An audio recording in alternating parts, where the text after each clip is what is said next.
Hey everyone, welcome back to Wicked Deeds. We're your hosts. I'm Brittany. And I'm John. And today we'll be continuing our conversation around the William Sproat and Mary Petry murder investigation and discussing in more detail what type of person authorities believed could have committed these murders. Now, in order to paint the picture detailing what investigators were working with at the time, we'll also be going over some of the other crimes that had been taking place in the area around that time period. If you haven't listened to part 1 yet, we suggest you check that out first so you're all caught up. Today's episode is part 2 of the murders of William Sproat and Mary Petry.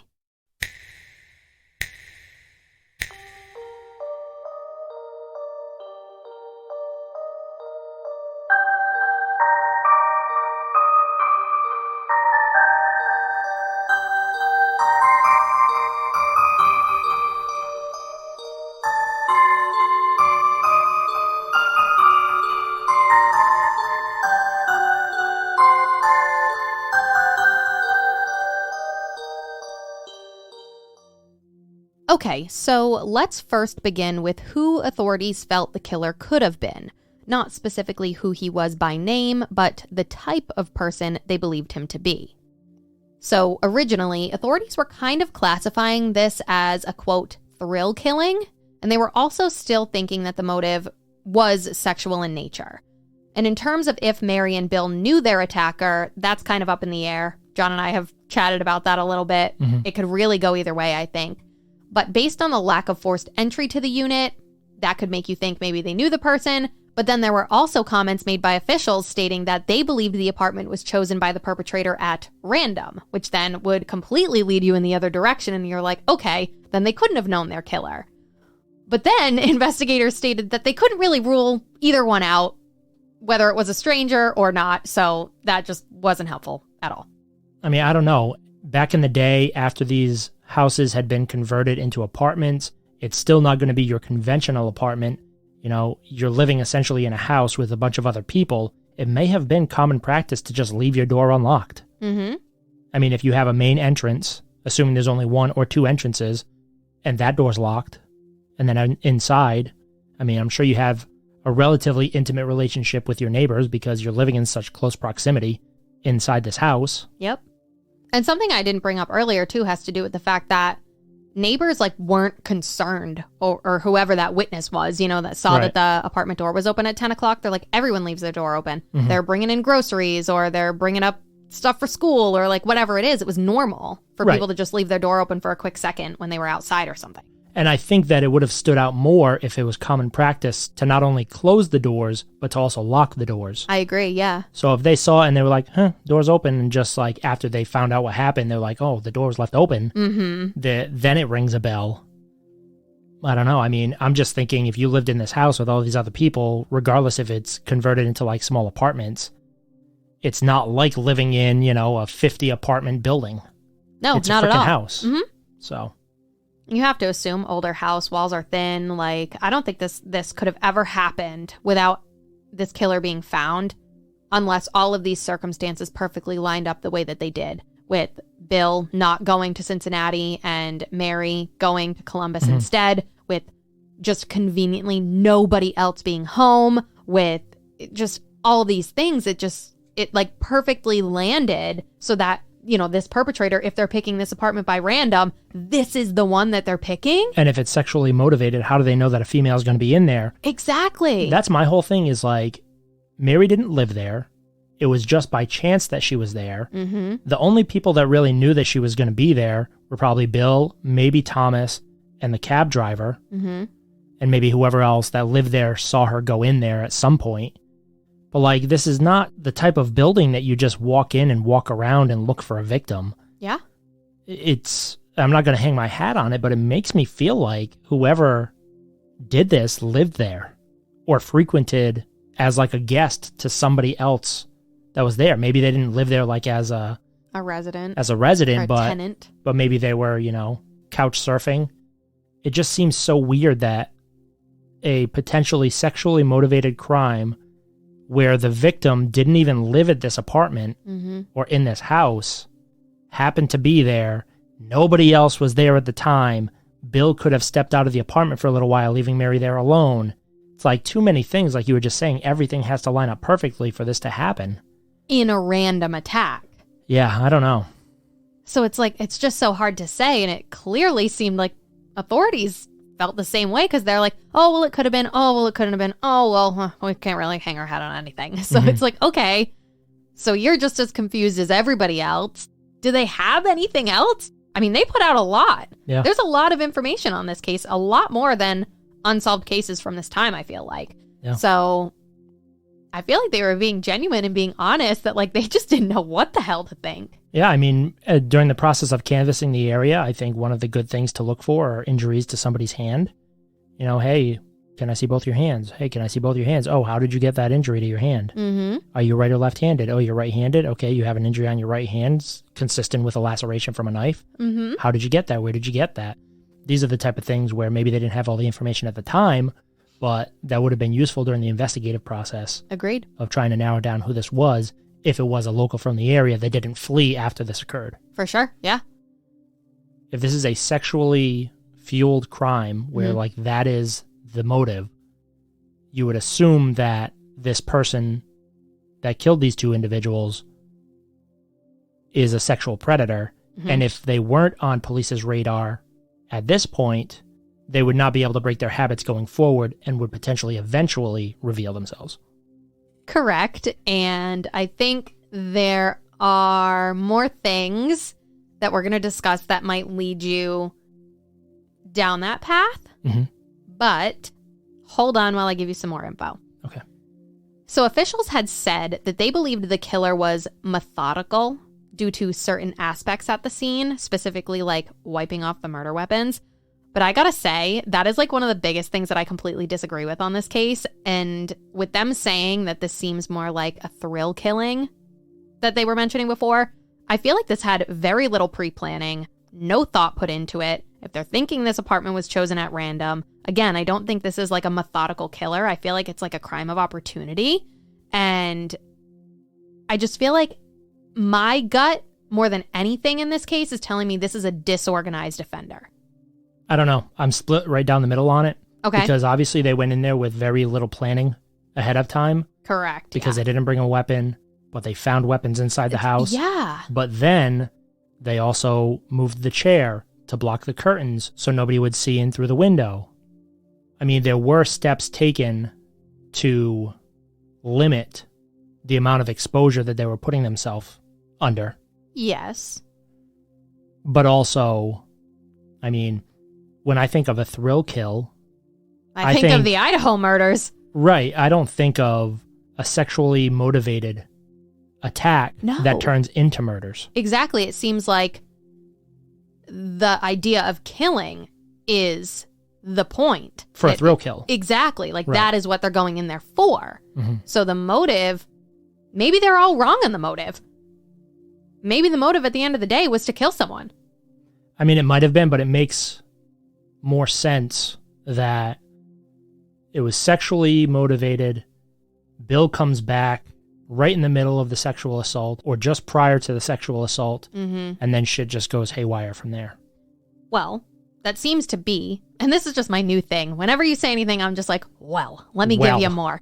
So authorities ended up calling the perpetrator more of a quote-unquote sexual psychopath. And investigators were even pleading with this individual, whoever he was out there, through media outlets. And specifically, Lieutenant Ruddick said things like, quote, "It is my personal opinion that this person didn't intend to go as far as he did. I think he went as far as he did because of some psychotic impulse or afterthought. I think he needs help. I think he feels remorse for what he did. I think he knows he needs help, but is afraid," end quote. And of course, Ruddick is also saying, you know, within these pleas to this guy in the media, come to me for help. Contact a priest or a doctor in the area for help. Which I'm like, I get why he's doing this, but like, I don't think this guy's coming to ask for help, and definitely not from you. Well, I don't think so either, but also, just to reference things that we're watching right now, we're watching Three Pines. Yes. And when you have Armand Gamache, you know, spoiler alert if you haven't watched it, it's a pretty good show based on books. It's on Prime. It just came out, I think, late last year. A little predictable, but a little I still predictable. like it. But when that individual was going to commit suicide, he gets on the level and he's like, I understand what's wrong. All of these things push you to this point. Ba, ba, ba, ba, ba. So I can understand like how he's putting out these statements where he's trying to appeal to the killer's feelings that may have driven him to do the things that he does. Yeah. But I don't think that when this potential psychopath sees things in the newspaper, he's going to be like, this guy's right. I need to turn myself in. I do need help. Yeah, exactly. Like that stuff works when it's in the moment. Agreed. Not once this person has removed themselves from it. When they're under duress and, they just can't you can appeal to hold it in anymore. Right, you can appeal to their emotions and at that time. Yep. But once they're removed from it, it's like a psychopath is removing that from their brain. Why are you asking me to do that? Right. Yeah. So, in keeping with the sexual psychopath idea, authorities began interviewing sex offenders in the area in their attempt to find Mary and Bill's killer. Everyone they'd talked to, at least within the first week or so, had all been let go after being questioned, as it didn't appear as though anyone had showed signs that they might have been involved. But do you remember last episode when I mentioned how this particular area was rife with crime at this time and there had been quite a few sexual assaults reported? Oh, I do remember. Well, that's kind of where this investigation led and where authorities' focus appeared to be. So, during a time period spanning roughly several months prior to Bill and Mary's murders, there had been a handful of sexual assaults and attempted rapes that took place in the area. And due to the potential sexual motive in Bill and Mary's case, authorities could not discount the fact that maybe, just maybe, the man who was responsible for sexually assaulting or attempting to assault these women in the OSU area could have been the same person that killed Bill and Mary. So due to that hunch, authorities began interviewing the women who'd been assaulted to garner more details about this man, how he was able to get into their apartments, and other details about the crime itself that they could try and link back to Bill and Mary's murder. I would assume also, like, the scene of the crime, was it also one of these houses that was converted into an apartment? That I'm not 100% sure on, because I'll tell you, there were dozens and dozens of rapes, attempted rapes, all between like 1968 to 1971. A ridiculous number. I couldn't even keep my head on straight when trying to organize them all. That's wild. It's crazy. So this particular guy that we're talking about now is the one that supposedly was responsible for several within a close enough proximity to where Bill and Mary were murdered and within like the same time frame. So it was 3-ish months before they were killed. Okay, would this guy be described as young? We'll get there. All right. So, first of all, this man apparently would threaten to kill the women he assaulted, and it was said that he used both a knife and a gun on different victims to get them to cooperate. From there are several similarities reported between these sexual assaults or attempted sexual assaults and the murders. So, based on authorities' interviews, 3 of the 6 women who were assaulted by this man stated that they were bound by their assailant, which matches up to Bill and Mary's case, and all of the women who said they were bound said that the man used items from their own apartment to tie them up. Okay. Again, that tracks. And lastly, one of the victims said that they were gagged by their attacker. Yet another similarity. Now, in terms of how this man was able to gain access to these women's apartments, he apparently used several ruses. One of which was that he'd request to see someone in the apartment that wasn't there at the time, but I also saw it reported that he asked to see someone that didn't even live there, so I don't really know what that means, but either way, he's using some sort of ruse to say, like, I want to talk to someone that's in here that's not you. Mm-hmm. And others stated that the man would ask to use the phone in the apartment, or that he wanted to come in and write down a message to leave for their roommate. And I think these things, like using a ruse like that, would make sense in Bill and Mary's case because we know there were no signs of forced entry. Even if they didn't lock the door, but the door was closed and the guy, just tried to seem nice at first and like knocked on the door and maybe Mary answered and was like, oh, hey, maybe he did know Bill. And he's like, hey, is Bill around? Or is Thomas around? Exactly. And then she says no. And he's like, oh, can I just come in real quick, leave a message? Or he could have used the phone ruse too. Like, oh my God. My car just broke down. Can I use your phone? Yeah, because it's 1970. That would make sense. People don't have cell phones. So I bet there were probably way more people using that kind of ruse back in the day. So, and people were a lot more willing to help back then. For sure. If someone came up to our house right now and was like, hey, can I use your phone? I would be like, hey, you're weird. Where's your cell phone? Get out of here. Through the Ring camera. Exactly. But anywho, authorities were also able to ascertain details about what the area rapist looked like and had asked the women who'd been assaulted by him to help develop a composite sketch of their attacker. The women were able to do so. A sketch and description was developed and subsequently released to the public. The man was described as a, quote, white man between 23 and 26 years of age, about 5'10" and weighing 175 to 185 pounds. Some of his victims said he had a stubby beard and wore glasses, end quote. So, John, I will send you a copy of the sketch now that depicts what this man supposedly looked like. I mean, I know that this guy was described as a white male, but when looking at the sketch, I see features more consistent with maybe an Asian ethnicity. I'm also wondering, does he have freckles? Like, what are with the dots on the cheeks? It's either that or acne, I feel like. Oh, maybe that's a good point. I didn't think about that. Yeah. Okay, I don't know. So all of these women were spoken to. All of the information was taken from what they were able to provide authorities. And then this sketch was garnered from all of that information. Correct. Okay. So this could be a potential suspect here. Absolutely. Yeah. I mean, I would really want to know, where did these other victims or potential victims live? Was it in a house that was converted into apartment buildings? Was it an actual apartment building? Was anybody else home in the apartment complex at the time of the sexual assault or attempted sexual assaults?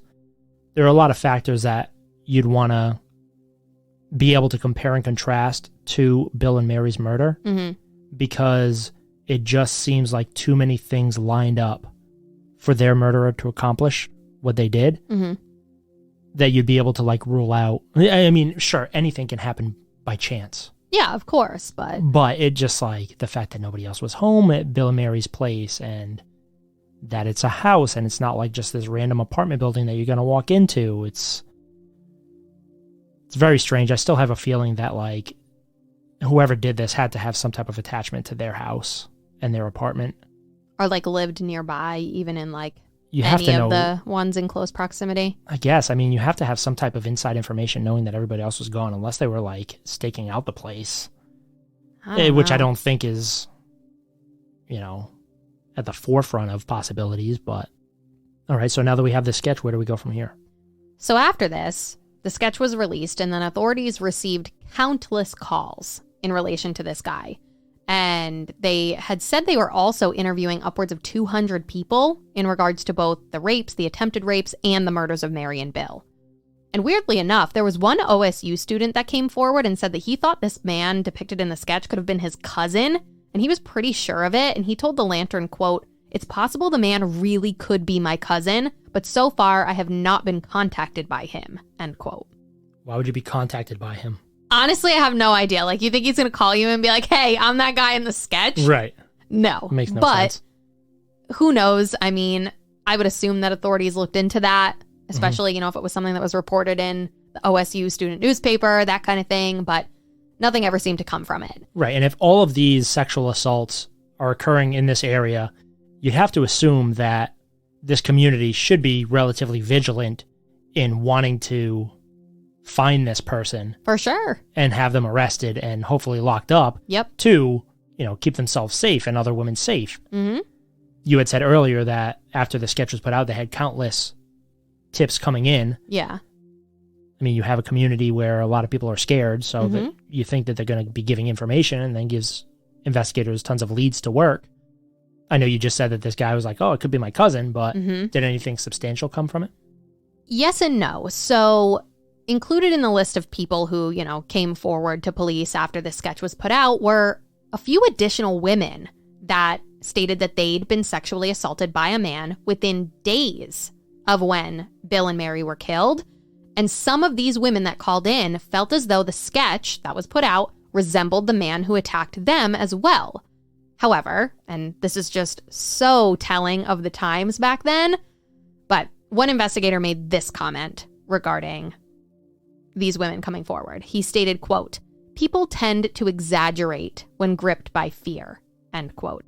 And then he continues and says, quote, "The trouble is, it is real easy for a person to imagine that a man looks like the composite sketch of the murderer."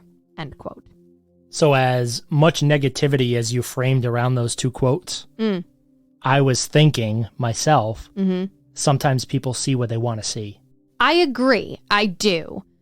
But at the same time, when you are out here as the investigator saying, wow, this is a case where we can't put anything together and we've got no leads and we've got nothing, like, take it a little seriously. Right. Who are you to discount what these people are saying? Like, take it. You've got nothing. Right. So take it. But I can see what you're saying too, where sometimes you just want to believe that that's a person. Right. And I think that when you're a good investigator, you have that in the back of your mind saying sometimes people see what they want to see, but you don't put that ahead of the information that you're gathering. If you have Correct. other people coming forward and they're confirming that, hey, I was sexually assaulted by somebody that looks similar to that, you should take that more seriously, knowing that that's what you're looking for, but just keep in the back of your mind that, okay, maybe it's not totally accurate that this is the same guy, but give me your info and I'm going to work it.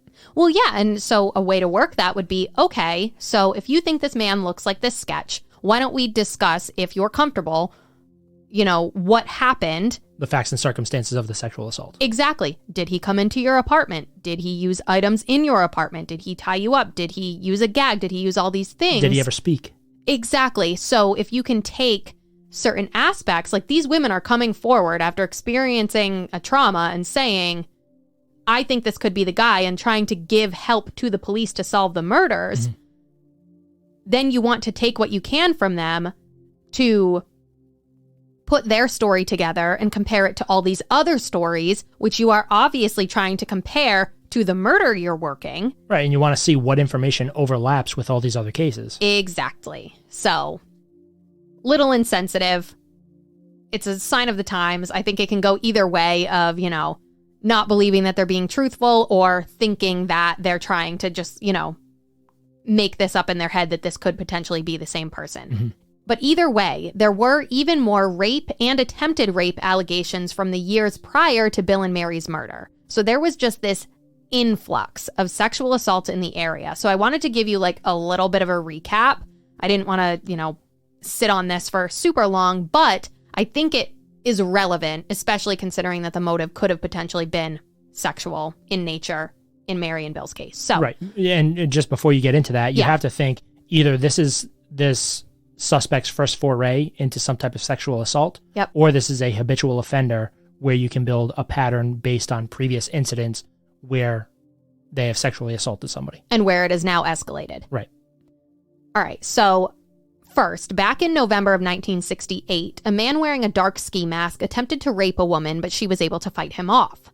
Then, in October of 1969, there was another attempted rape of a woman on or near the OSU campus, but thankfully, in that case, there was a man walking by who was able to chase the perp off before anything further could transpire, and he and the woman that the man attempted to attack were able to describe him as being anywhere from 19 to 20 years old, roughly 5 feet 9 inches tall, and weirdly said that he wore a plastic or leather hat.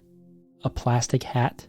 Yeah, I thought that was a little weird, but at least going back to the age and the height, that's kind of similar to the guy who was attacking women closer to the time of Bill and Mary's murder. Like, obviously, this is about a year and a half beforehand, but if they're saying that this person could be responsible for dozens, then who's to say, like, how long ago he started this? Right. So, I'm just trying to look at similarities and thinking, could this still be the same person attacking women in this area who now could potentially have escalated to a point where he has now brutally murdered 2 people? And also, you never know if he was ever put into the position that he was put into with Bill and Mary's case, where he's in a confined location, he's in the middle of potentially sexually assaulting this woman, and then somebody walks into the apartment. Yeah, absolutely.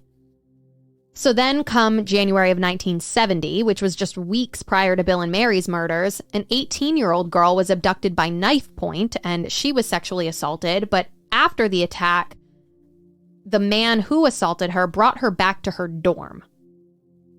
Then, the same month, in January of 1970, a 35-year-old waitress was sexually assaulted in the OSU area, but it's unclear what her attacker looked like. But I think based on reporting and kind of just, verbiage used around these two crimes, I think authorities might have thought that it was the same person that attacked the 18-year-old girl and the 35-year-old waitress, but I'm not 100% sure on that fact. But I'll tell you, these crimes just didn't stop, and there were multiple additional sexual assault allegations coming out all throughout 1970 and pretty much all throughout 1971. So even after Bill and Mary's murder. Correct. So if this is the same person, this person's real brazen to be still attacking people. But at the same time, it makes me wonder if it's the same person, because if you've escalated to the point of murder, did you just do that in this situation because you got caught in the middle of something? Which I think that's kind of where I think we both land, is that maybe murder wouldn't have been the end result had Bill maybe not been there, or Bill maybe had not come in during the process of the sexual assault taking place. Mm-hmm. Because if investigators are indeed correct that the sexual assault was the motivation, this person may not be able to help themselves. And regardless of the fact that they just killed these two people, they are just going to continue doing what they do. Yeah. Until they get caught. Mm-hmm. So I don't even know if it has to do with, them being brazen and being like, oh, whatever, I haven't been caught and I'm going to keep doing it and I have no fear of being caught. If they're being driven by the urge to sexually assault these women, they're never going to stop until they're forcibly stopped. Yeah, I mean, it makes sense. And then it goes along with the idea of this person being a sexual psychopath. It doesn't necessarily mean that the murder aspect is a part of that. Mm-hmm. They're a sexual psychopath. Right, and they did what they needed to do to get away with their crime in Bill and Mary's case. Yeah, it makes sense, but I just feel like this case is so hard. And I'm going to say like authorities said, but this case is so hard to put together. What do we have going forward? So going forward, obviously this was having a major effect on the OSU community. And I can't imagine why any women would want to be in this area. No, absolutely not. I'd be like, send me somewhere else, please. Yeah. I don't want to be here anymore. That's how I would feel about it. And I just feel like, as we've worked through this case and we're talking about it, obviously the circumstances are different, but it's just so reminiscent of Judy Brown's case that we've been talking about the last couple of weeks, and just how the community was feeling there. They had so many murders in such a short time frame. And this feels the same way. Obviously, there were murders. There were also murders that had taken place prior to Bill and Mary's, but a lot of those seemed like one might have been a drive-by. One was like someone shooting off a gun on New Year's Eve. So, not exactly like a targeted or specific, go in to murder someone type situation. But either way, there are these insane crimes happening in these areas in such close proximity, in such a close time frame. In such a large number. Yeah. And the VP of Student Affairs at OSU did put out a statement. And this, kind of just brings me to the Idaho murders, too. I feel like we've been referencing this so much in our cases the last couple weeks, but I feel like it's reminiscent of that as well. And, seeing what it was like at the university in Idaho and, just all the stuff that the students were dealing with, what the faculty is putting out, those kinds of things. So this VP of Student Affairs made a comment, and that was reported in the Cincinnati Enquirer. And the article stated, quote, Dr. John T. Mount, Vice President for Student Affairs at Ohio State, declared that the killing reflected all the evils of our society and issued an appeal to students who might have information pertinent to the case to contact city homicide detectives or campus police immediately. He said that an element of fear was prevalent on the campus and implored law enforcement agencies to direct more attention to the university area.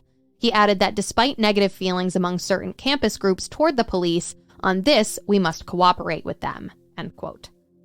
Students at the school were also pushing for a better sense of safety and security, obviously considering the looming threat of violence in the area. Many students were moving from off-campus housing to the dorms for hopes of more security. Some students were moving back home, and as with Judy Brown's case, the sale of things like mace were increasing in the area as well. At one point, several students at OSU formed a committee and wanted the university to support them on additional safety measures they were suggesting be put in place to help protect the co-eds. Peter Lloyd, an OSU student, was appointed as the president of the committee according to a piece in The Lantern. Here's what he wanted the school to support him and the committee on in regards to adding additional safety measures.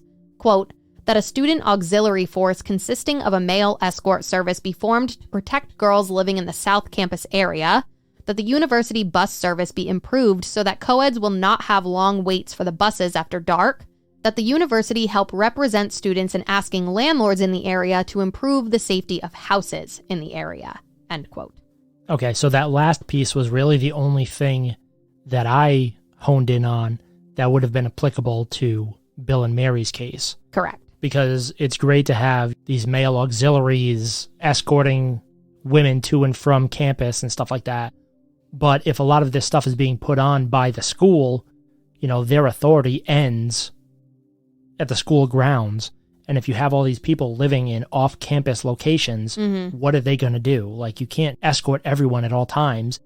Yeah, but I think a lot of this has to do with the sexual assaults. And so they're all, intertwined with police thinking that whoever is committing these sexual assaults is targeting college-age girls. Yes, and then could that be the same person that killed Bill and Mary? And then are they thinking that if a sexual assault were to occur, would that then escalate to a murder? And would they have more of these crimes on their hands to deal with? So I'm wondering, are they trying to stop these things at the source, which is the sexual assaults, if they're thinking that it's a sexual motive and that's what led to the murder? Which, yes, I agree with that. So, I mean, people were trying. You can only do so much. And I think a lot of times, an influx of crime ends up being a result of lack of police resources.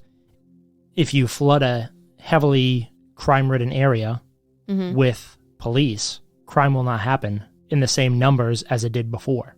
Yeah, absolutely. But when you don't have those resources or the number of officers that you need to be in the area at the time, or dedicated law enforcement people willing to do that work, how can you manage to hold these places down and secure them? Yeah, I totally agree with that. But I do know that they were saying they were going to be increasing patrols around the campus area. I think this was more like internally what OSU was doing. And then you had the Columbus PD still working as best as they could. Obviously, they probably did not have enough officers to fully patrol their streets and fully, patrol the school grounds. But I think just saying we'll have a little bit of an additional presence there probably made them feel a little bit better. And then the students at the school and the faculty of the school are saying, hey, there are additional things that we can do to hopefully protect the students. And then thankfully we'll have police kind of helping too. Yeah, which I think is a great gesture. Yeah, because absolutely. You have both the university committing to trying to make things safer, and you have the police department saying, hey, as many resources as we have available, we will make sure that we have them in the area to try and help protect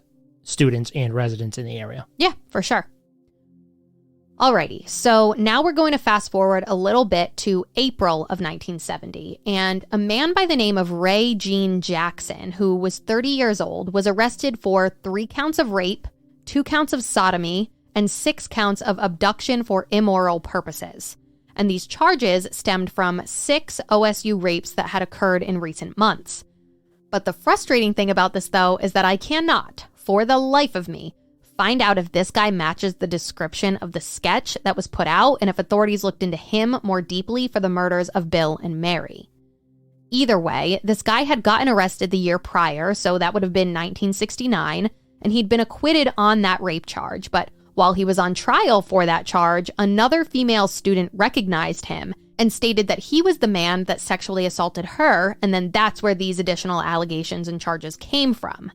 The time periods of the alleged rapes that this man was believed to have committed were said to be from March of 1969 to April of 1970, which, if authorities were thinking that the person involved in these sexual assaults could have had something to do with Bill and Mary's murder, then this whole timeline matches up.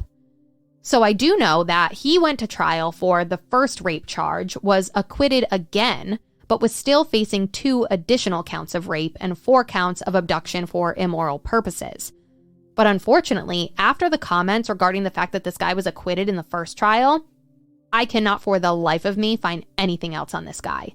I scoured the Lantern's archival website to try and find any additional articles that may have mentioned him, but I came up empty, and that was really one of the only places that I was able to find anything that mentioned this guy.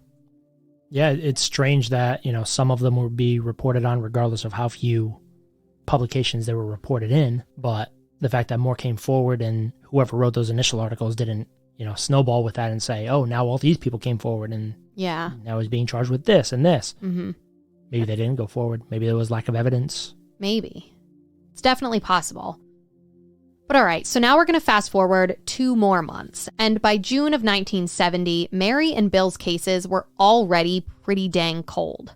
Captain Francis Smith of the Columbus PD told the Lantern, quote, "If we had a good hot suspect, I would say the chances of solving it were good, but we've had very little to work with," end quote. So this kind of goes back to what I was just mentioning a minute ago. Like, did authorities look into this Ray guy? Did they, check into his background? Did they see if he matched the sketch? Did they test his fingerprints? Things like that.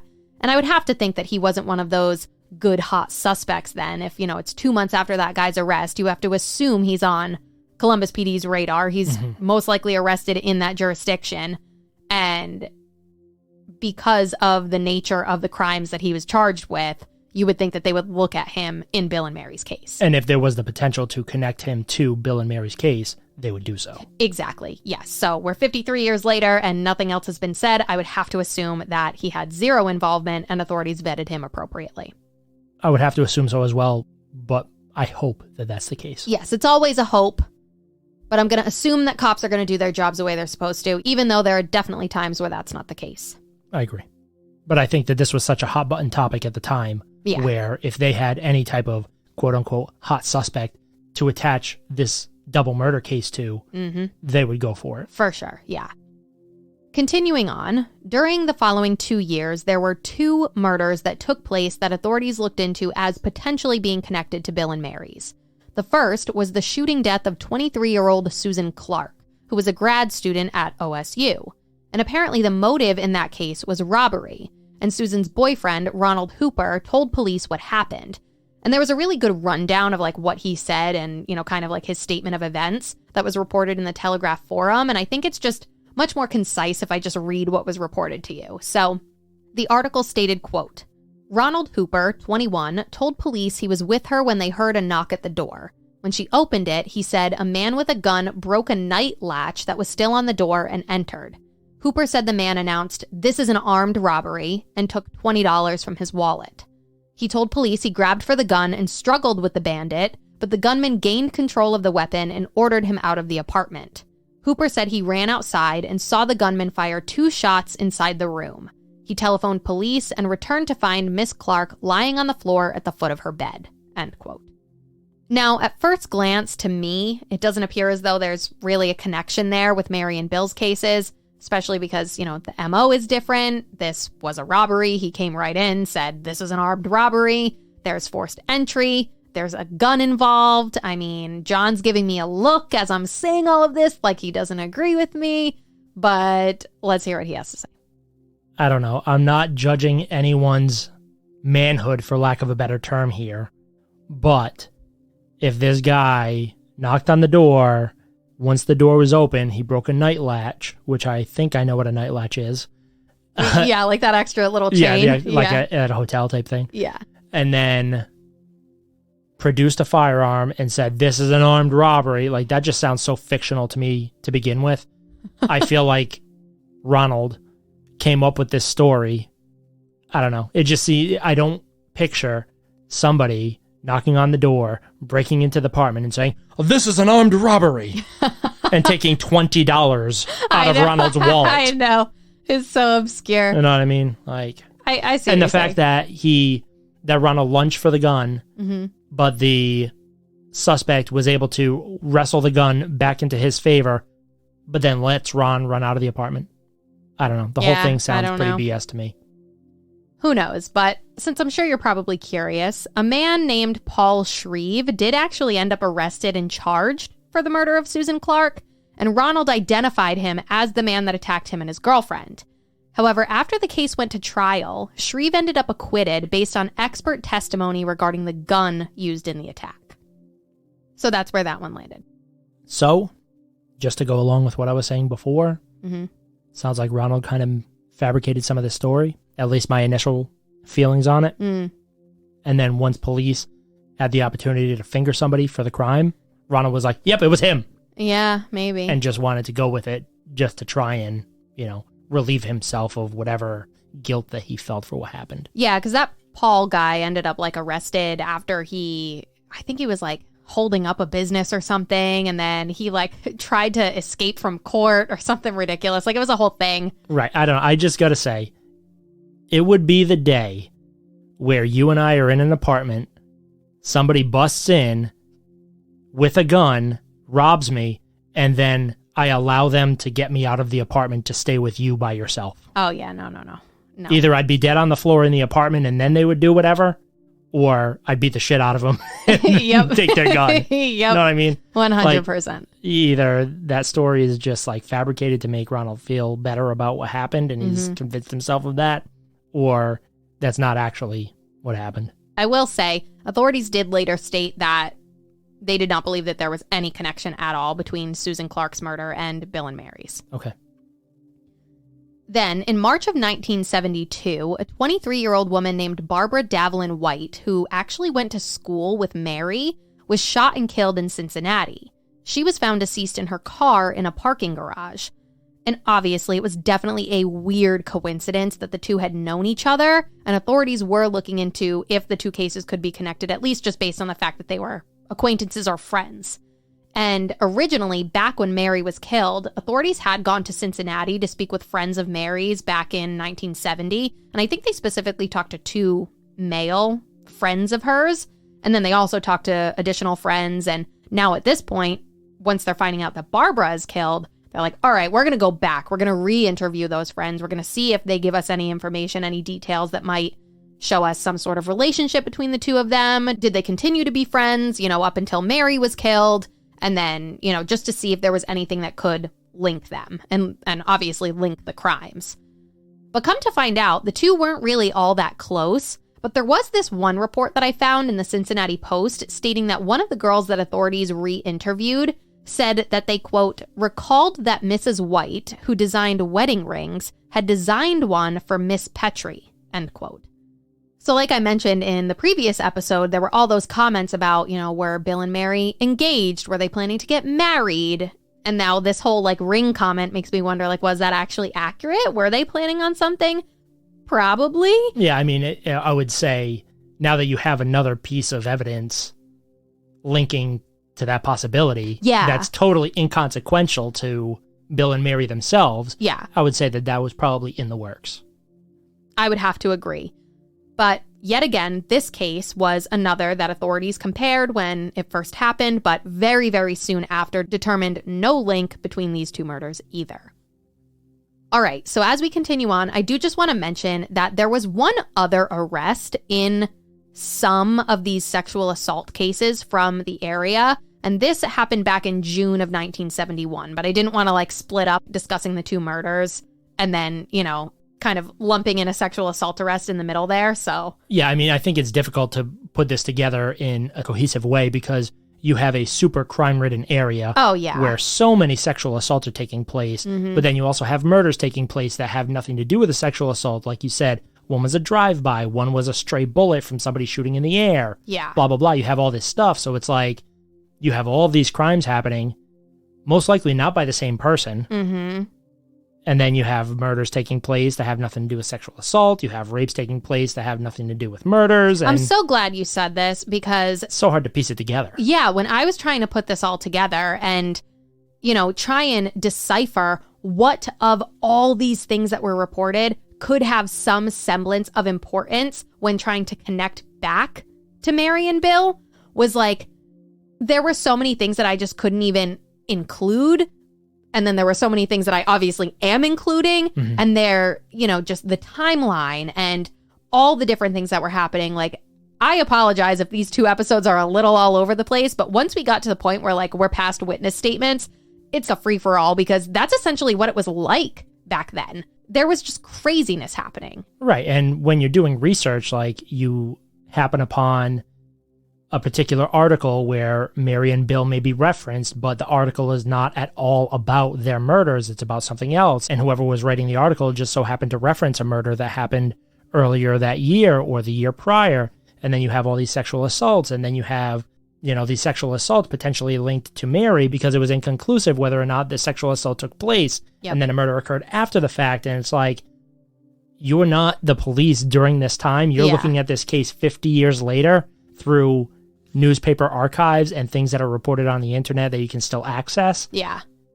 How do you really make sense of it unless you can find, a very specific thing that occurred in one case and another very specific thing that occurred in another case? Mm-hmm. Or if that newspaper kid from the previous episode that we mentioned, if he had been able to give some type of description of somebody where that matched a description of somebody else that was sexually assaulted or an attempted sexual assault later on, then you can start linking things together. But when there is so much crime occurring in a small area over a small period of time, what can you do? You can just try tell you as much as I can and try and piece things together. Right. You try and suss through the BS that you can assuredly say, this is most likely not connected, and then give little bits of information that could have some shred of connectivity to the case that we're covering right now. Yes. Okay, so anyway, we're going to go back to this arrest from June of 1971, and it was reported that authorities were holding a 30-year-old man named, and I'm probably going to butcher this dude's name, but Nawatha Slatin, I think? So there were charges of rape, burglary, and carrying a concealed weapon. And this guy was arrested after an incident on June 3rd, 1971, where he allegedly attacked and raped a woman in the OSU area. And interestingly enough, when authorities took this guy into custody, they found him with a butcher knife in his possession. And it was stated that he was arrested and being held on these charges, which stemmed from upwards of a dozen rape allegations near the OSU campus area. But I cannot for the life of me figure out what time frame those sexual assaults were from and if they happened around the time that Bill and Mary were killed, or if it was after, because obviously he wasn't arrested for a year and a half after Bill and Mary were killed. I think what's most important to try and narrow down is, was this guy around there or in that area at that time or around that time? And I understand it may be very difficult or impossible for you to find that out, but during the But during the investigative process and police seeing, oh, this guy was just charged with this, he was just arrested for this, what's the timeline? When did he get here? And try and piece that together. That's something that would have been done, back in early 70 or 70s going forward. That may not be documented through any publication. Yes, exactly. But I do have a sketch that I'm going to try and find here for you. Just give me 1 second.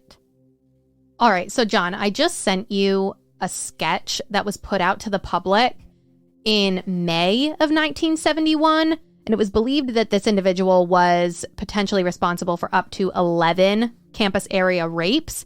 And then literally the next month is when this Nawatha guy is arrested. So I wonder if putting out this sketch is what essentially got him arrested, and if this sketch is this guy.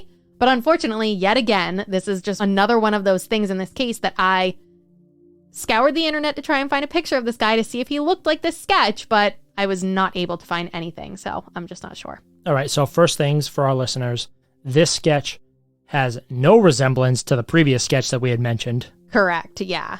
And this looks like a heavier set black male with long sideburns, a goatee, but, what happened after the sketch was released? I know the guy was arrested. This Nawatha guy was arrested, but what ended up coming of the charges against him? I don't know. Nothing reported? Nothing. It's ridiculous. I was able to find... dropped off a cliff. The whole case dropped off a cliff, John. I would say by June of 1970, there was zero talk in Mary and Bill's case. And then the only other things I was able to find were these sexual assault allegations and charges and trials and random things like that. So I remember as you were doing your research process and I was working on editing the other case and everything, I remember you saying that you had done your research and then all of a sudden you found the student newspaper articles. Yes. And it was there was more information in the student newspaper than the standard newspaper. I was shocked. I was totally shocked. And I was, of course, cross-referencing, and I'm looking within publications on newspapers.com. And I will say, if anybody remembers when we covered Jeremy Pickens and Lynn Vest's case, that was a Columbus area case as well. And I wasn't able to get archives of the Columbus Dispatch unless they had a more recent article on their actual website today. But anything from the past, I wasn't able to find. And all those pictures that I have of the murder weapon, of Bill and Mary's bodies when they were being taken out of the apartment, those all came from a Columbus Dispatch article, but it was just photos. And it said originally released in the Columbus Dispatch in 1970, all these pictures were in the newspaper. Mm-hmm. But I don't have whoever that random guy was on Web Sleuths that had gone to the library and gotten all of those things microfilm. In this case. Yeah. So I probably am lacking in a lot of the reporting from the Columbus Dispatch back in the day. Correct. Yeah. So I wonder if there was more information, and maybe I was able to find some of these things in the student paper because at the time it was irrelevant and they were reporting about it. Right. And then things trailed off, and maybe there was more reported in the Columbus Dispatch or other papers that I just don't have access to. But I don't know. Yeah. I mean, I would think that if there was anything substantial, it would be in the Columbus Dispatch, but it would also probably be in other publications at the time as well. I would think so, too. So if there was any type of connection to Mary and Bill's case or some large overarching, serial rapist or killer that was in the area, that would have been disseminated to multiple news agencies in the area, not only Columbus, but Ohio as a whole, and potentially maybe even the greater area at the time. Yeah, for sure.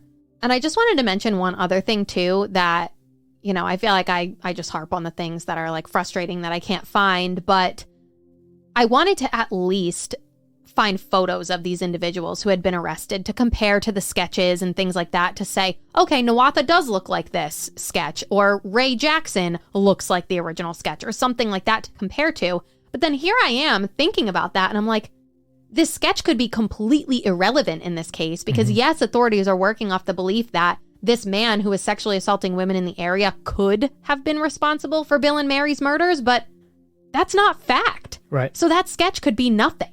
Right. And it could mean nothing. So it's just one of those things where it's like, you can spiral and you can go down a rabbit hole like as you're researching. And I feel like I was doing that with a lot of these sexual assaults and, all these individuals who ended up arrested and charged, and a lot of them ended up acquitted or charges were dropped. And I wanted to find out more. But in reality, is that really going to help us? It might not. And if you're in an area where crime is in abundance, it's not always perpetrated by one particular individual. Yeah. Once one person does something and somebody else has the idea of doing it, it kind of breeds and multiplies in that area. Yeah. And all these people that were charged and either convicted or later acquitted, who knows, they may have a connection, they may not. But if you have the rug and, that's been well kept in evidence for 53 years. 53 years, that would be a great piece of evidence to try and grab DNA from. Sure, it may have mostly Mary's blood on it, but if you can find a piece that does have something from the killer on there, there's a good chance where if this person committed these crimes, they could have ended up in the system either prior to these murders and were just never caught, or after the murders, and now they can be linked to Mary and Bill's death. Absolutely. So with that being said, I don't want to jump ahead if you're not ready to get there yet, but you had said that reporting kind of dropped off and most of the stuff that you found was from the school newspaper. If we're in the early 70s still, is there anything else that comes out in later 70s, 80s, 90s that's relevant to this case? Or was there something that came out relatively recently that got you honed in on this case to cover? Or where are we in this investigation up to this point? Well, you're perfectly on track with where I'm at in the case because we are about to fast forward 30 years. Okay. There was no discussion on this case for literally 3 decades. Unless it was all in the Columbus Dispatch and all of that is held under lock and key, unless you want to go get the microfilm. Yeah, but just based on the fact that there's nothing in any other publications, usually when that happens, there might have been a feature in one paper, but if a case is hot and, authorities are working on it. Make a big arrest. Yeah, and there's big stuff happening. You're going to see it in all the media outlets. So if anything, I would assume there probably would have been something, just randomly thrown out there or maybe an anniversary article or something like that. And I highly doubt a ton of new information would have been put in it. Yeah. So based on what I've got access to, 30 years later is when we hear some sort of update in this case. And weirdly enough, it wasn't even dedicated to this case. So there was another article done for the OSU paper, The Lantern, and this article came out in 2000, so pretty much exactly 30 years later. And the article wasn't even really dedicated to Bill and Mary's case. It was something that came up in her interview that she must have done with 2 detectives. So she interviewed Detective Pat Barr and Detective Ron Price. And Ron Price had specifically discussed, I guess with her, that he remembered Bill and Mary's case from 1970 when he was a detective and he worked the case. This guy was a detective 30 years later? Or he's retired at this point? I think he was retired. Yeah, he was just doing an interview. The article was actually titled, Duties of Homicide Detectives Are a 24-Hour Job. Mm-hmm. And, you know, they were talking about burglaries and like different things in the area. And this particular detective brought up, you know, him remembering that case, and he gave a few details about it. So there were a couple of interesting details that were discussed in this piece, but I will say I have a little bit of a problem with some of the reporting that was done in this article as well. So obviously we know at this point it had been 30 years since the murders occurred, and there was a comment in this article that stated that Mary had been sexually assaulted. So that threw me for a loop because... 30 years later, they're finally confirming that? Yeah, but unless it was just misreported? Unless it was misreported, because I told you, I got gripes with this. So at the end of the day, I just don't really know if we'll ever know the truth or like what is accurate regarding the sexual assault piece of things, because it was just reported one way and then another way and then another way and then clarified again. And it's like, well, what's accurate? And I just feel like this is something that police don't even really know. And also they don't do the best job, it seems, as revisiting a case on an anniversary date and saying, sure, it's been 30 years since we've put out anything concrete on this case, but this is where we are now. This is what we know to be factually true, and this is what we're working on going forward, and this is the type of information that the public could come forward with that would assist in this investigation.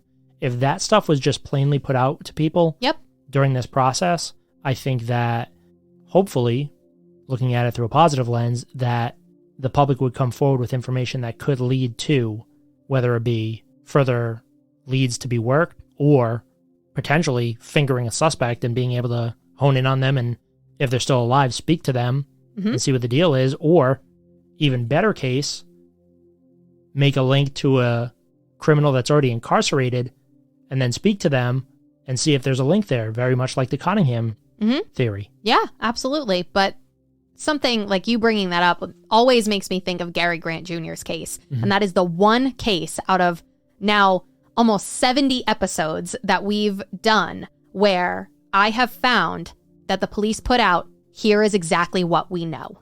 Bullet point, bullet point, bullet point, bullet point. Here are the facts. Here's what you need to know. Why is this not done more in these other cases? Like, the detectives working Gary's case know what they're doing. Yeah, I think that it's honestly such an easy thing for investigators to do, to just put together a quick presentation, a couple slides on a PowerPoint or whatever, and just say, this is what we know, this is what we're looking for. And even if you just put it out on, like I was saying earlier, anniversary years, 5, 10, 15, 20, 25 years, and just say, we're still looking into this. This is the type of information that can help us. It's such an easy thing for you to do to potentially garner a lot of information. I completely agree, but I feel like a lot of, I guess you could say, excuses in that instance would be, we don't have enough manpower, we don't have this, we don't have that. But I'll tell you, there are probably 1,000 bazillion citizen detectives out there that would say, give me the info, I'll create the slide, I'll send it to whoever. All I need for you to do is give me the info. That's it. Tell me what you want me to say, and I'll put it together for you. Right. Give me access to the information. I'll draft something up, and then you can approve it. And if you want to redact some information, go ahead and do it, and then you can put it out. Absolutely. But I also think, too, like, that whole bullshit line of, oh, we don't have enough manpower. It's like, okay, you don't have enough manpower, but you'll hide under the guise of, oh, this is an active investigation, so we can't release any information, but yet you can't take the 2 or 3 hours that it would take to put together a brief synopsis of what you know to release every 5 years on a cold case.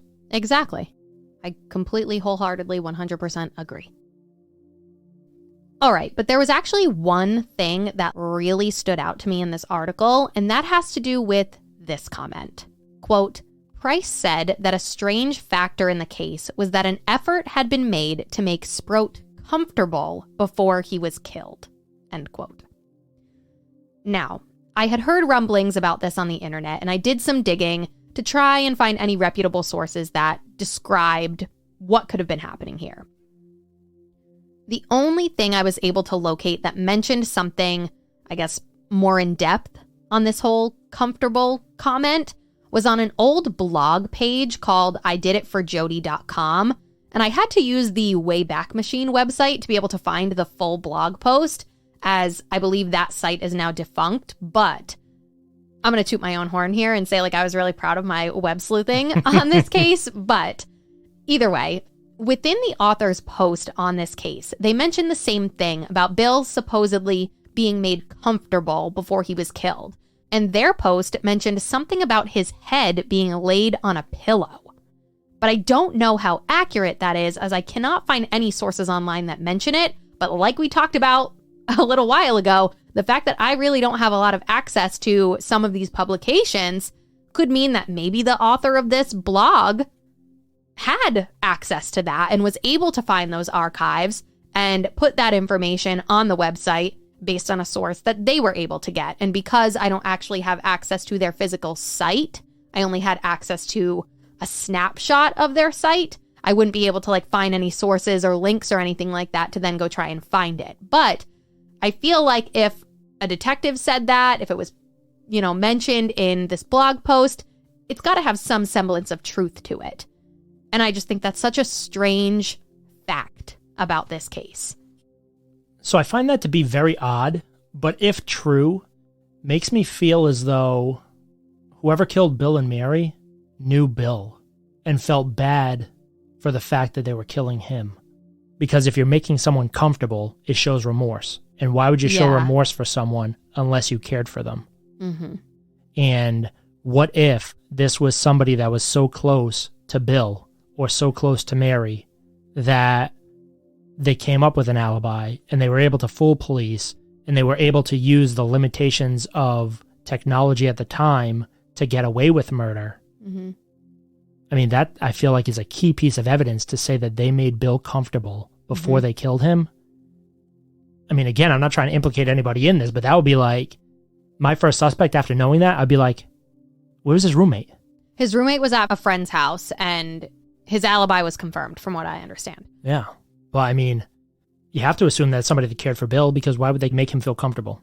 I agree. I completely agree with what police are saying, that this is like the most bizarre aspect to the case. It's like, why did this person feel this sense of remorse towards Bill? And then it just makes you go back to all those original comments that detectives were making. We can't put the scene together and we don't know if this was a stranger or if this was someone that knew him or whatever. And it's like, but then you have this major clue that I feel like would point you in the direction of like, yeah, he knew him. The killer knew him. Was Thomas the one that set Mary and Bill up? I don't know who that friend was, unfortunately. I didn't find a name. If anybody listening knows, I would love that information, but I couldn't find it. I mean, when you get a gut feeling and you get a piece of evidence and then you start forming some type of theory in your head. Mm-hmm. Again, I'm not trying to implicate anybody in this, but you have someone that I feel as though needed to have knowledge that an outsider that did not live in that building wouldn't have. Mm-hmm. Because not only do you need to get into an apartment, you need to know that Mary is there. You need to know that Bill is not there. Mm-hmm. You need to know that the entire building is pretty much empty except for Mary at that time. You need to know how to subdue her, where an item that you could use to bind her would be available. You need to know that there is a knife in there. You need to know that there is a bowling ball that you can use as a bludgeoning object in there. These are things where, sure, if you just happen into a building, you could find and use them for a particular action. But to me, knowing that Bill was made comfortable prior to killing him, But how can you be made comfortable? He's fucking hogtied. I understand that, but when you have a small gesture of putting a pillow under somebody's head, I guess, yeah, in the mind of a crazed killer, yeah. Right, and if that's what the detective had said, is that Bill was made comfortable prior to being killed, it's got to be somebody close to Bill. Like, all of these things, you'd have to be an unassuming person to come in there and not have Mary be like, what the hell are you doing in here? Or multiple people break in and they have her at gunpoint, but then how do you know that nobody else is in the house at the time? It's like, Yeah, I don't know. I told you, I don't know with this case. I have no idea. And like my biggest thing in regards to everything that you just said is, well, then what the hell is up with that guy that was on the porch? That the newspaper boy said he'd never seen before and that's yelling at the kid to get off the property. Like, that just completely throws like everything I think I know out the window. And then if I try and discount that and put something else in its place that it's like, no, this could make more sense, like everything you were just saying, there are other things that I feel like I just can't ignore. And it's just, I don't freaking know. I don't know. But hold on. Let's get through the rest of what I've got for you here, because maybe this will change your opinion a little bit on things. And then we can talk theories a little bit more. So I did just want to return back to this same article that I was mentioning with the interviews with the police. So I said I had some gripes with the accuracy on the reporting. And the main reason I'm a little annoyed by it is because, just for example, one of the first things that I noticed is that the address of Bill's apartment was listed incorrectly. And I've Googled the address. I've found it on Zillow. I've confirmed that it's 178.5 West 8th Avenue. It is the correct house. Yet the author of this article had it listed as 378 West 8th Avenue. Yes, it's a small detail, but it's completely wrong. No, it's super wrong. It's like on the same street, but it's not the same house. Right. So that's one thing. And then there are other details in this reporting that I haven't seen stated anywhere else. And for instance, there's this comment that mentions that Bill drove to the bus station to pick Mary up, but we know that she supposedly went to the Holiday Inn and took this cab instead, and the cab driver was like this big piece to the case in the beginning, and he was the last person to see Mary alive, and police interviewed him and all this stuff. So like, you can't just pretend that that didn't happen and say, oh no, Bill picked her up. Well, that's not true, because there was the cab driver, and the cab driver was this big thing. And the whole thing about this, to me, is there's nothing to say in this article that this author spoke to these detectives and they made it known that they were going to provide details that are accurate. As of today, this is what they know. And, you know, she was definitely sexually assaulted. Bill did go pick her up, like all of these things. It doesn't say anywhere in that article that these detectives told her, we're going to tell you everything we know and it's 100% accurate. So I'm like, why is there misreporting in this piece when you can go back to the countless articles that were reported in 1970 and find the facts? Mm-hmm. Why are you reporting stuff that's never been stated before and not saying, this is the first time authorities are coming out with this information? Right. A, B, and C is what they're telling me is true. I mean, unless it's poor editing or poor journalistic integrity on reporting the correct facts. Poor editing maybe on the address, but adding in the fact that Bill drove to pick her up versus the cab dropping her off, that's a major discrepancy to me. Mm-hmm. Yeah. So, you know, these are some of the things that I find when I'm researching these cases, that it's like, sometimes there are little mistakes. I get it. There were certain instances where people were reporting that Mary was stabbed 20 times and Bill was stabbed 16, where it was vice versa.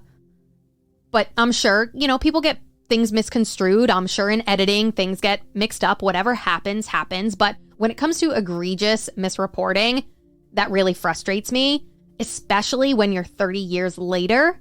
And not to like totally shit on this person. You know, I feel like I'm like going really hard. But, you know, there's this certain type of integrity. And I know for us in these cases that we're putting out there, I said this in Judy Brown's case, I never want to not do someone's story justice. And I don't want to put out inaccurate facts, or at least not tell everybody listening that there's a discrepancy in something, because then those things can be perpetuated and turned into these big rumors. And then people are, you know, believing them as fact. Yeah. And they're thinking there could be like a certain suspect. And then they're like honing in on one person, when in reality, 3 of the 5 facts that you gave about this are wrong. And you could be ruining someone's life. And, you know, I just feel like there's a certain level of integrity, and like, you can learn from your mistakes.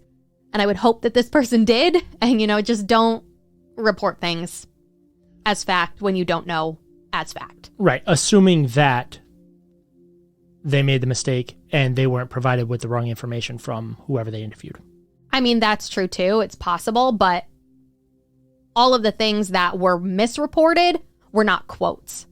Okay, that makes me think that they either copied information down wrong or transcribed something wrong and just messed up, and whoever their editor was at the time didn't know the facts of the situation and just approved it as, you know, oh, okay, this is a perfectly fine written piece, but it's factually incorrect. Yes. So, for example, it literally says right in here, after a quote from the detective who said, like, oh, I remember one unsolved homicide, whatever. Then it says, on Friday, February 28th, 1970. There's another one. It was Friday, February 27th. So You've already got the date wrong. Mm-hmm. William Sproat, 22. He was 23. An OSU graduate French major met Mary Petry, 20, at the bus station downtown and drove her back to his apartment at 378 West 8th Avenue. I feel as though whoever wrote this article spoke to a spokesperson and they gave them the wrong information. But as a good journalist... And they journalist, did not cross-reference previous articles. Correct. You should be cross-referencing and saying, hey, hold on a second. This information doesn't seem accurate based on what I researched. Or you go into the interview knowing, hey, I'm asking you about this case. Correct. From what I know, Bill was 23 and Mary was 20 and their address was 178 and a half. Can you confirm that for me? Right. All they have to do is say yes or no. That's why you come into an interview prepared. That's why you have bad interviewers and good interviewers. Correct. So it's just like little things like that. You've got the age wrong. You've got the date wrong. You've got the address wrong. Mm-hmm. You know, how many other details are not actually accurate? I can't trust anything that you're saying. Yeah, that's how I felt about it. So, and that was like a big thing in regards to like this article says Mary was sexually assaulted. Can I take that as truth? I don't know. Right. I'll take it with a grain of salt. Right. Because yes, she interviewed detectives, but who knows if that question was flat out asked to them or who knows. Mm-hmm. But anyway, moving right along. In 2008, Crime Stoppers featured Bill and Mary's cases as their case of the week, and they were offering a $2,000 reward for information. Also, this same year, it was released publicly that investigators did have DNA evidence from the scene, but it was unclear what they've tested that against, if anything, or if they've found any matches. And obviously, I would think as of 2023 now, we would know if there had been any. But then, come 2009, the reward for information was increased to $5,000, and it was mentioned again that authorities had DNA in the case. But in terms of having that evidence, it's reported in a 10 TV article that authorities stated, quote, just having the DNA is not the final answer to the case. You still need witnesses, and you still need people to tell you what was going on around that time, end quote. But it gives you an arrow to point towards Absolutely. who the person was, and then you can kind of put them under the heat of, hey, we have your DNA at the crime scene. Hey, where were you? Tell me your alibi. Mm-hmm. Who were you with? Oh, nobody can confirm your alibi? Then you can move forward towards potentially bringing charges on that person. Or if they have somebody that says, oh yeah, I have an alibi for this, and it just so happened to be a friend at the time that now has, no allegiances to this person, 50 years later. Yep. And they're like, yeah, back in the day I told police that so-and-so was with me, but he wasn't. Yes, exactly. And then you have stuff to go forward with that. Yep, for sure. And authorities did, around that same time in 2009, also mention that they do have reason to believe that there's someone out there that knows more about this case, and they have information to provide to investigators. So, I don't know exactly what they know about that outside of this one quote that I found also in a 10 TV article, and it states, quote, after a 10 TV report 3 years ago, Central Ohio Crime Stoppers received numerous phone calls about the case. One of those tips matched information in the case file. You get a tip like that, and right away it jumps out at you, Taylor said. Maybe I need to talk to this person personally, end quote. And I feel like that's a good thing that even in 2006 or whenever it was that call came in, it's well over 30 years after the murder at that point, and there are still people who are calling in. There are still people that remember. There's still good information. Yeah. So you need to hit the right ears to get that right person to call in. I agree. And before we move on, I did just want to bring up one thing that I thought would be particularly helpful with this case. And I feel like this is something that I've definitely heard of. I think we've probably mentioned the company name a handful of times on the podcast. But this is something that I feel like in any of the cases I've researched and ones that we've covered, this hasn't been done. And I'm sure, yes, it costs a lot of money, but I feel like with this case, what would be so helpful would be to provide the DNA sample that authorities have to Parabon Nanolabs. They specialize in DNA phenotyping, and they can produce composite images of what the science is telling them a person might look like based on their unique DNA profile. And according to Parabon Nanolabs' website, under their Parabon Snapshot Advanced DNA Analysis tab, it states, quote, starting with extracted DNA or biological evidence from your case, we will predict the unknown person's ancestry and pigmentation, then perform a genetic genealogy screening to determine if such analysis would be helpful. If more information is needed, we can optionally produce a detailed phenotyping report and composite sketch and/or perform kinship analysis to advance the investigation. Armed with this scientifically objective information, you can conduct your investigation more efficiently and close cases more quickly." End quote. And the main reason that I wanted to bring that up had to do with that sketch. To see if the DNA analysis would match the sketch that was given by those other women. Yes, which would produce, hopefully, a composite sketch based on the DNA they have and see if it matches that sketch and see if authorities 53 years ago were on the right track. Or potentially see if they can produce some type of sketch nowadays, because they said that they can predict what this person may look like. See if it's somebody that they questioned that they ruled out at the time. Yes, definitely possible too. Because there's also the possibility that this is the one and only crime that this person ever committed. Yep. It's rare, but it happens. I have a theory in my head. I was just going to say, John's got a theory written down here, so let's hear it. So we're down to get into theories? Yes, that is where we are in the case now. All right, so obviously I'll preface this with, like, you have a crime-ridden area, you have countless number of sexual assaults and rapes taking place, you have murders taking place that have nothing to do with the sexual assaults and vice versa, all that stuff. But the factors that I really cling to, right, have to do with some of the information that we gathered from the previous episode, but also some of the information that we gathered just recently from this episode. So the one that really made me change my whole opinion on things was when that detective made the comment that whoever killed Bill and Mary made Bill comfortable prior to his death. Yep. That right there makes me think that there is some type of connection between Bill and his murderer on like a personal level. Not just a passing by, not just an acquaintance. This is somebody that probably knew Bill relatively intimately. And to go along with that intimate relationship, I feel as though that also extended out past Bill and his murderer's personal relationship, but also intimate knowledge of the building. Yeah. Because you can't tell me that all the stars aligned and this random person just happened upon this address, nobody else was in the house, Mary ended up at the apartment at this time, Bill maybe either left or whatever. That's still a little cloudy for me, whether he left to go pick something up and Mary was there alone or whatever. But you can't tell me that all the stars align and that this person just randomly picked this house and Mary was there and sexual assault seems to be the main MO that investigators have keyed in on, and that you can't imagine that this person is trying to sexually assault Mary and then Bill comes back. And then everything spirals out of control from there, because Bill was made comfortable prior to his death, allegedly. You would have to believe that this murderer is unassuming enough to Mary to either allow into the apartment if she willingly opened the door for them, or came into the apartment and she wasn't scared by them because there was no struggle in the apartment. Then, say the sexual assault begins to take place. Say Bill comes back. And now this guy's like, oh shit, what the hell am I going to do?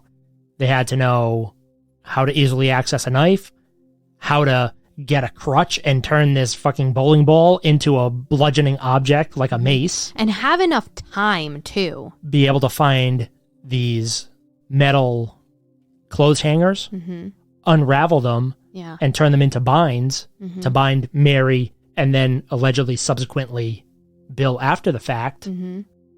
This whole thing is just too perfect to be done by a random person. Yeah, in my opinion. And up until you hear about the fact that Bill was potentially made comfortable, maybe it was just this set of circumstances that all fell into place perfectly for the perpetrator. Right, but then once you find that out, you start linking to all these other things. So the things that I had written down, made Bill comfortable, knew the building was empty, intimate knowledge of the apartment and where things were inside to be able to use this chair to block off the curtains, get a knife, get the bowling ball, get the old crutch to put into the bowling ball to use as a bludgeoning object. Potentially grab pliers. Then I had written down that the person had to be unassuming enough to not cause concern for Mary once they're in the apartment, because there was no struggle in the apartment. Yeah. Unless it was totally cleaned up, but it doesn't seem like that was ever mentioned. And then you have the DNA evidence. Yep. You have to assume that if they have this DNA evidence and nothing has come from it, perhaps they have ran this DNA through whatever database they can, CODIS, whatever, and there's no match. This could be the one crime that this person ever committed, and they have never been caught. So now you're never going to find a match unless you go to Parabon Industries, or unless, somebody does 23andMe or genetic genealogy testing or something like that, and you're never going to find the link. I don't know. I am fairly certain that it seems as though whoever did this lived there, frequented there, had a close relationship with Bill. Maybe even had a relationship with Mary, because she was making friends at OSU too. Right, but sure, you said that Thomas had an alibi and he was at a friend's house, but how many, say you're, and this is totally assuming or whatever, but say you're the alpha male of a friend group and you have a more beta individual in that friend group, and you say, hey, I was here with you, right? And you force them into creating an alibi for you. And then they're just too scared to ever say anything else. Maybe all these years later, maybe somebody would. Maybe that's why police say we think someone has more information. It's just so many things would have to line up for this to be some random person that I just cannot believe that it's a random individual that committed this crime. I know, and it just feels like the last article I was able to find was like 2009. That's crazy that it's been almost, 12, 13 years now. Exactly, and I just wonder, is anybody looking at their case? Because a lot of their family is deceased, and it's 53 years later now. That is such a long time. And don't get me wrong, I have a connection with all of these cases that we cover, but there's something about these older ones that they have no one fighting for them, that they have no one there speaking their names, championing for them, trying to get authorities to do something. And it's like, this is one where it's been so long and no one is around to fight for them. Even if us just putting out an episode and sending it over to the Columbus PD or something and saying, hey guys, we're talking about this. It's something. It would be great to get some type of fund to get to Parabon Industries and say, hey, we can get you $25,000 if you look at this case. Yep. And see if we can get anywhere with it. For sure.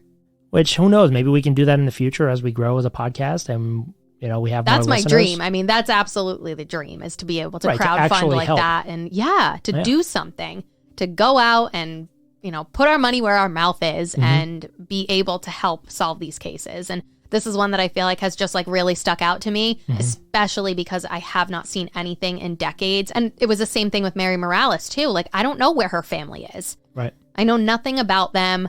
No one's talking about her. No one's talking about Bill and Mary. You see all these big cases like Heyman Lee and Adnan Syed, and you see Casey Anthony and all these people who have these, massive cases that everybody talks about. And what about these two? Right. That's not right. Right. We got a 3.5, almost 4 hour recording out of this case. Why is no one talking about them? Right. I don't get it. And I don't like it. I don't get it either. And I think it comes down to, we talk about hypocrites in the true crime industry and stuff like that. But I think it comes down to when people latch on to these larger cases, they're trying to ride the coattails of the notoriety of these cases. And they really want, to be one of the top searches on Google when somebody is looking up a case and stuff like that.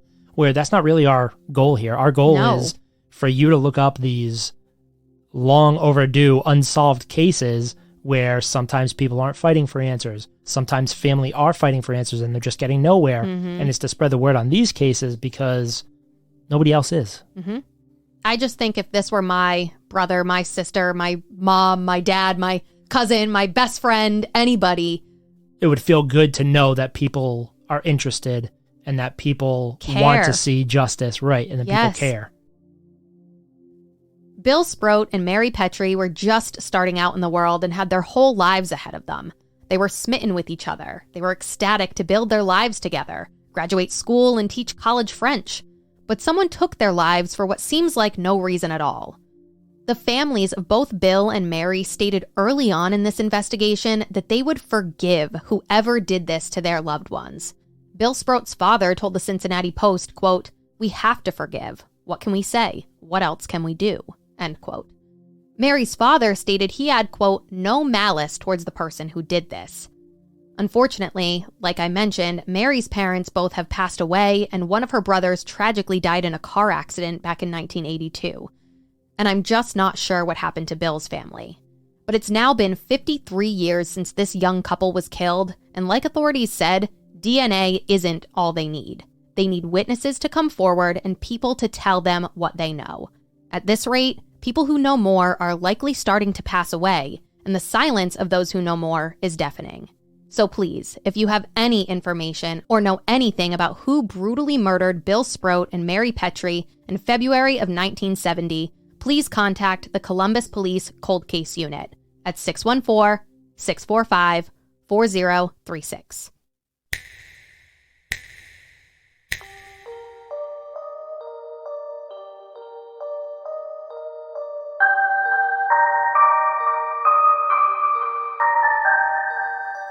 Thank you all so much for tuning in every week. We're so happy to have you here. Make sure to leave us a 5-star review before you go and follow us on our socials. You can follow us on Instagram at wicked.deeds.podcast and on Twitter at wickeddeeds. Don't forget to visit our website, wickeddeedspodcast.com, to take a look at any photos from this episode and view our source material. But most importantly, tune in next week for an all-new episode.